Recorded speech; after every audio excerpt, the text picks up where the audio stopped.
Religion has been carefully weaved into the world's culture for over a millennium, from the Egyptian pre-dynastic period to the Church of Scientology, and has slowly been weaving its way into the contemporary media too, with popular media such as The Secret Life of Mormon Wives, Bruce Almighty, and even tabletop role-playing games like Dungeons & Dragons. But with the re-rise of religion in politics, is it possible that the culture behind religion is affected in the way it's portrayed in media?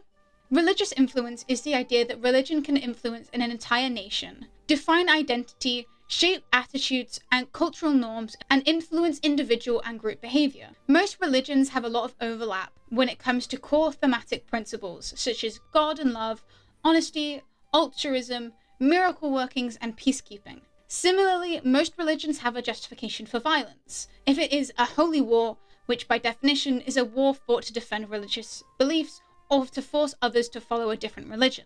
I find religious influence to be quite intriguing, since it's almost everywhere you look, from bank holidays to reasons why some food menus are different.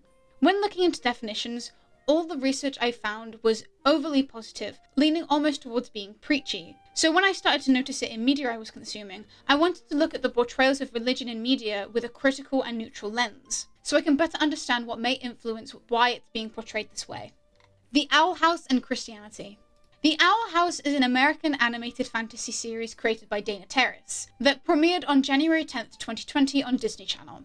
This series follows the protagonist named Luce as she gets stuck in the magical and horrifying world of the Boiling Isles. The character I am focusing on is Emperor Bellos, or as the audience later finds out, a human named Philip Witterbane. It's important to note Bellos' identity was kept a secret for many episodes, first physically being introduced in episode 19, Sat Under a Beating Heart. He has been mentioned in passing up until this, under the guise of the Emperor's Coven, which is the world's form of magical police. He's immediately shown to be a formidable threat, besting Luce at magic and almost killing the found family she gained. Philip Witterbane isn't mentioned until the 5th episode of season 2. It's explained that he was another human that was trapped in the Boiling Isles, while trying desperately to find a way back to the human realm. However, 11 episodes later, it's revealed to the characters and the audience that Emperor Bellos is Philip. His response to Luce's shock is, "Yes, this has gone on longer than I'd have liked, but no one ever said being a witch hunter was easy." In episode 1 of season 3, it's revealed to the characters and the audience that Philip came from the same town Luce originated from, Graysfield, Connecticut. However, he arrived from 1613. There's a small debate about when Philip came to America, since the English didn't colonize Connecticut until 1630s. It's also more plausible that the 1613 date was wrong, since in season 2, episode 10, the sign welcoming people to Graysfield says it was founded in 1635. Much like Tumblr user Shady Sadie said, "In the name of historical accuracy, I have to assume Marsha got the date wrong." However, other than this, there are more instances of Philip/Bellos admitting he's from Graysfield. In episode 12 of season 2, Philip writes in his diary that by his calculations, the human year should be 1660, or is it 70? Which shows that Philip wouldn't have been around in 1613 since he's portrayed as a younger man, late 20s to early 30s. Bellos also admits to Luce in episode 21 of season 2 that he wants to be a witch hunter general. The Witch Hunter General, or its real-life counterpart, Witchfinder General, was a self-proclaimed title by Matthew Hopkins. In 1645, Hopkins was the centre of the witch trials, killing over 300 women after accusing them of being witches. The reason for witch hunting in England is believed to be because of the Protestants fearing the old religion of Catholicism that was still practiced throughout Europe. These witch trials spiraled for over 300 years and was fueled by paranoia, religious extreme xenophobia, and a long-brewing social tension. Philip's hatred for witches was shown subtly throughout most of his appearances on the show, but there are a few instances where it becomes prominent. In episode 12, after Luce's cool Aunt Lilith punches Philip in the nose, he shouts, "You hateable sorceress," and "Those barbarians, those witches." Seeing this, it can be assumed that Philip has moved from England to America during the witch craze, and likely has some kind of Catholic background. Mixing this with the puritanical/Protestant culture would have added another layer of irony to Philip's obsession needed to be a witch hunter by fitting into the Puritan culture. While it's up to interpretation which Christian denomination Philip came from, it's undeniable that Bellos acts as a missionary for his own beliefs and ideals, a religion solely based upon him and the way he preaches to the people. This ultimately would make the witches of the Boiling Isles weaker against him and unable to rise up, which makes killing them easier for him. Belos's missionary work is written into the lore of the Isles. In episode 5 of season 1, the coven system is explained to Luce, which details how everyone must go into a coven after finishing school because wild magic is far too dangerous for witches, and that wild magic hurts people because they knew too much, which is said in episode 16 of season 2. The time before Belos's reign, when wild magic was the norm, is called the Savage Ages, which implies the new way of doing magic is pure. A popular belief amongst the witches of the Boiling Isles is that Belos can talk to the Titan, their world's version of God, and its dead body acting as their country, which initially scares people into following the new magic system in fear of disobeying the Titan. Throughout episode 6 of season 2, it's clear that Belos doesn't believe what he's saying, nor does he care for what happens to the witches he harms. In one instance, he's giving a collection of witches' sigils for the covens he's developing, and they all become paralyzed and shells of who they were. After his right hand tells them that they're still alive, he says, "Then we still have some work to do." How has the culture surrounding Christianity influenced the making of the Owl House? Dana Terrace, creator of the Owl House, was born in Hamden, Connecticut, and spent 8 years going to a local Catholic school. A study performed in 2015 illustrates that in Connecticut, 33 of the residents were Catholic, 17% were mainline Protestants, and 13% were evangelical Protestants. Despite living in a current blue state, 2024 voting was extremely close, only being 12% between Harris and Trump. I believe this is what may have inspired Belos to be a witch fanatic, progression versus right-wing Christianity. The Owl House was made in 2020 when Trump was running for presidency against Biden. Biden won with 51.3%, however Trump still had lots of supporters. In 2024, right-wing Christianity has successfully infiltrated politics with Trump's 2025 plan. Right-wing Christianity, or the religious right, are a fraction within Christianity's political movement that is socially conservative and desire traditionalist policies, and has been around as late as the 1980s. They seek to influence politics and public policy based on their interpretation of Christianity, and is represented by a collation of conservative evangelical Protestants and conservative Roman Catholics. Further evidence supports this, as statistics show that in the United States, 17% of white evangelicals and Protestants believe their religion should be a source of law, and 54% of white evangelicals believe it should hold some source. What is Trump's 2025 project? Firstly, the Project 2025 is a product of the Heritage Foundation, which produced the policies for when Ronald Reagan was about to come into office, and is created by one of the most prominent right-wing think tanks. In the document, it sets out 4 main aims: restore the family as a centerpiece of American life, dismantle the administrative state, defend the nation's sovereignty and borders, and secure God-given individual rights to live freely. The document lists things that will be eliminated under the label of woke propaganda, which include sexual orientation, gender equality, abortion, and reproductive rights. This directly contrasts what the Owl House is at its core: acceptance. Luce meets 2 of her closest friends in episode 1, which then become her found family. Ida and King have a saying with Luce, which was, "Weirdos have to stick together," and it's this acceptance which drives Luce forward. As well as this, Trump has been accused of using dehumanizing language, which is consistent of the way the right talks about LGBTQ people overall. Sasha Burchett, director of the Non-Binary and Transgender Rights Project, said in an interview with The Guardian UK, "It's always referring to them as an ideology of some kind, or an ism." The Owl House is a milestone for LGBTQ representation in animated media. Terrace revealed in a Reddit AMA that Roos was bi and her love interest Amity was a lesbian, which is a milestone in itself, but was later maximalized in episode 20 of season 2, where they shared their first on-screen kiss.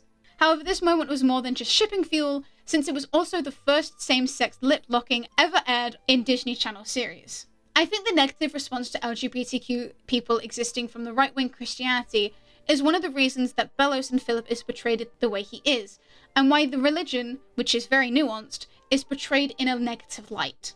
Jujutsu Kaisen and Buddhism. Jujutsu Kaisen is a manga written and illustrated by Gege Akutami, which was published in Weekly Shonen Jump between March 5th, 2018 and September 30th, 2024. In a world where curses feed on humans, Yuji Itadori is thrown into the deep end when he eats a cursed object and becomes a vessel for the most dangerous curse to ever exist. Inside this world, the power is called Jujutsu, and the most complete form of Jujutsu is domain expansions. It has been noted by the fans that hand placements for activating these domains come from Buddhist hand signs, and each of them having a meaning. Satoru Gojo's domain expansion is called Unlimited Void, and his hand symbols is associated with Teishakutan. Seen as a tool or weapon that higher-ups in society can use selfishly, Gojo also fills the mentor archetype to many students. Gojo protects Itadori in chapter 15, where he places a hand on Itadori's head and tells him, "It's okay. Don't leave my side, okay?" This falls in line with the god Taishakutan, as Buddhists in Tibet, China, and Japan have adopted the Taishakutan as their guardian deity. Similarly, both Gojo and Taishakutan protect anyone, especially from sorrow. Taishakutan defends both deities and humans against all that is evil, and able to revive those slain in battle. In his home, he lets no suffering or sorrow pass. Gojo has an upbeat personality, despite the fact that he truly doesn't align with it. In public, especially in front of his students, Gojo portrays himself as laid back, playful, and possibly out of touch, trying to cheer up his students whenever he thinks they're down. But in reality, Gojo is grieving multiple deaths in his life, including his implied gay lover Suguru Geto. Carrying that trauma with him leaves him deeply emotional in his view of the world and his actions. Ryomen Sukuna's domain expansion is called Malevolent Shrine, and his hand symbol is associated with Enmaten, or Yama. Yama originated from the Hindu movement in India, but when it spread to Buddhist countries, it developed different functions and myths. Yama is sometimes described as the first man who died, blazing the path of morality down which all humans have since followed, which is similar to the backstory of Sukuna. Sukuna was originally a jujutsu sorcerer who turned himself into a curse to preserve himself so he could wreak havoc again in the future. Many curses look up to Sukuna in Jujutsu Kaisen, going as far as to attempt to revive him to bring about a new age of curses. As well as this, Sukuna is often depicted amongst flames.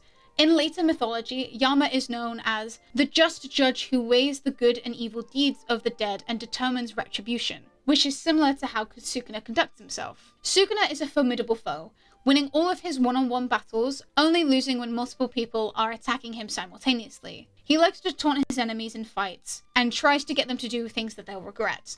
Megami Fushiguro's domain expansion is called Chimera Shadow Garden, and his hand symbol is associated with Yakushi Nayori, also known as the Medicine Buddha. Yakushi Nayori held 12 vows, as well as the 12 heavenly generals that protected and served him, one of these being called Maharaga. In Jujutsu Kaisen, Fushiguro's curse technique is the 10 Shadows technique, which involves taming creatures born from his shadows. His final shadow, and the most dangerous, is named Maharaga. However, this is where the similarities end between the two. How has the culture surrounding Buddhism influenced the making of Jujutsu Kaisen? Not much is known about Gege Akutami, other than they are Japanese, so it's difficult to conclude how they might have been influenced. However, Japan seems to feel very strongly about Buddhism. Buddhism is the second most popular religion in Japan, with over 88 million people following in 2015, and 83 million following in 2021. It's no wonder that Jujutsu Kaisen was heavily influenced by Buddhism. However, given that Buddhism has around 80 million followers, the majority of Japanese people would not consider themselves to be Buddhist. Given that, many cultural traditions are derived from Buddhism. Buddhism in Japan is more of part of the culture rather than a religion. There are a few cultural moments where Buddhism is prevalent. Almost 90% of the funerals are performed by Buddhist monks, often being described as funeral Buddhism. New Year's Eve has people gathering at temples or shrines to thank the gods for the past year and pray for good fortune during the year to come. The Setsubun tradition, which is held to drive demons or spirits out of homes and temples, and Obon to honor the ancestors. When it comes to manga specifically, lots of contemporary works engage with Buddhist aesthetics. The manga narrative style is influenced by Taoism and Buddhism in particular, and how it should focus on what's happening in the moment rather than what's next. Sometimes character development in manga comes from a character encountering a representation of a monster or a spirit, which goes together with the Setsubun tradition. This is what happened in Jujutsu Kaisen whenever Itadori would meet and fight Sukuna, and Itadori would always end up prevailing because he stuck to his ideals, which were rooted in Buddhism. While Buddhism is the second most followed religion in Japan, manga and anime in general may have been influenced indirectly. Painting scrolls and spontaneously is a distinct influence from Zen Buddhism, which then became block prints, which influenced the manga style. While it's more of a social uplifting thing, what's more important is the practice and customs, which have value in daily life. Jujutsu Kaisen does take direct influence from Buddhism, and is used in a positive way. It's never just used by the bad guys, often being more common amongst the protagonists, and it's never thrown in people's faces since you have to dive into the culture if people wish to find out more. The Legend of Vox Machina and God vs. Science. The Legend of Vox Machina is an animated series adapting Critical Role's first Dungeons & Dragons campaign, led by veteran voice actor Matthew Mercer and composed of other well-known voice actors Ashley Johnson, Marisha Ray, Taliesin Jaffe, Travis Willingham, Sam Riegel, Laura Bailey, and Liam O'Brien. Within the Legend of Vox Machina, there are multiple different characters who are religious. However, I am focusing on Pike Trickfoot, played by Ashley Johnson, and how her character brings up the God versus science debate. Pike has the class of cleric, which means she can call upon her god to help heal people. In the God versus science debates, the question of can religion stand up to the progress of science, which I believe is the question being brought to the audiences. Exandria has many technological advances, like guns, floating cities, flying ships, and magical objects. One of these objects is the Dawn Martyr armor, which Pike spends half the season looking for and eventually wearing. While preparing for the battle, Pike is having difficulty attuning to the armor. She keeps praying to the Everlight that she'll do it this time. In the final climax of episode 9, Pike throws her holy symbol away, shouting, "It's not the armor! It's me!" and is able to use the armor correctly. It poses a question to the audience. Will Pike choose the science over her god? This is a common accusation made by highly religious people about the scientist followers, thinking that they hope science, beyond being a measure, can replace religion as a worldview. In the remaining 3 episodes of the season, Pike continues to use her magic to heal people, which implies to the audience that Pike still cares a lot about her god. She never speaks ill of them, only going as far to encourage another religious character to disobey his god, since the gods didn't make us blindly to obey them.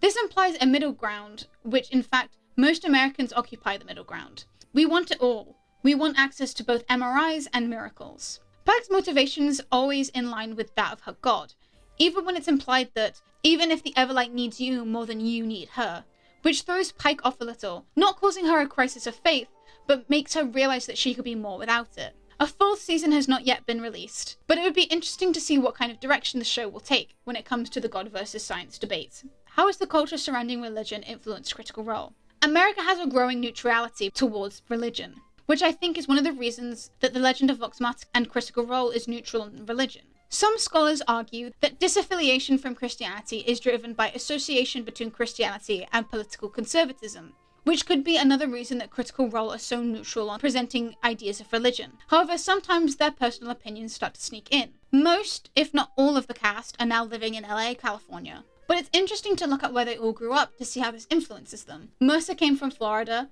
Johnson came from California, Ray comes from Kentucky, Willingham is from Texas, Riegel is from Washington, D.C., Bailey is from Mississippi, and O'Brien is from New Jersey. In the previous election, 3 of these states were blue and 4 were red. The cast do joke about their upbringing. Willingham teases Ray about being from a southern state, saying, "Creature."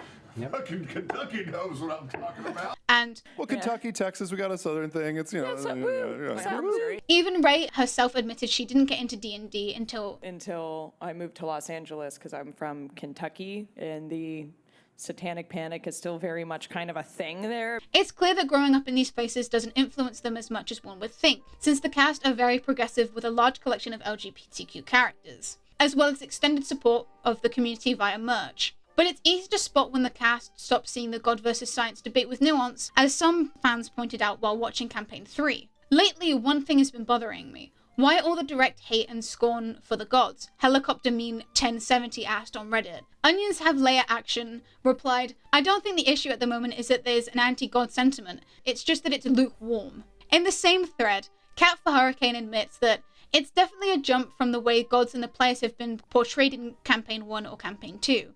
And John Uvosk adds, "Matt is trying to tell a nuanced story, but the cast is misreading his signals." Another thread on Reddit made by USS Jaguar has 1,000 Faces cosplay saying, "If the gods are no longer doing anything positive or negative directly, and so their only impact is really through their followers, and it isn't a far leap from the followers of gods are bad to the gods are bad," which Pink Flump replies, "Weird thing about this argument is that we haven't actually seen this in practice." In a session from 2023, FTG, Regal's Campaign 3 character, ask their god for assistance with a decision. However, each attempt they try, they get more and more cryptic answers, and in a bud of frustration says, Maybe we should kill the Cast it again. Despite this being a comedic moment, it does seem to hammer home the confusion fans feel since FCG is a cleric. It gives the impression that the cast only cares for the gods if they can help them personally, which is a thread that follows through loosely in the Legend of Vox Machina.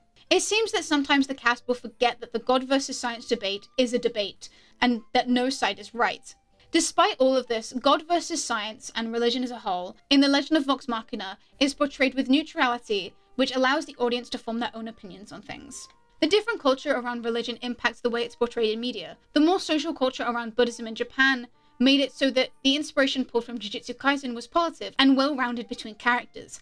However, the more political culture, with the right-wing Christianity and the witch craze, gives a more negative view on religion, with the example of the Owl House. While neutral takes of religion being portrayed as possible, it only really happens if the religion is one of a high fantasy set in an imaginary world. But even then, biases towards current happenings in the world can influence creatives in real time, if no one calls them out on it. No matter if the story is taking direct inspiration or indirect inspiration, even if a creative isn't directly influenced growing up, simply existing in the same spaces as the ideas and the culture surrounding those religions will have an impact on how it's portrayed. Religion's influence in contemporary culture should not be underestimated.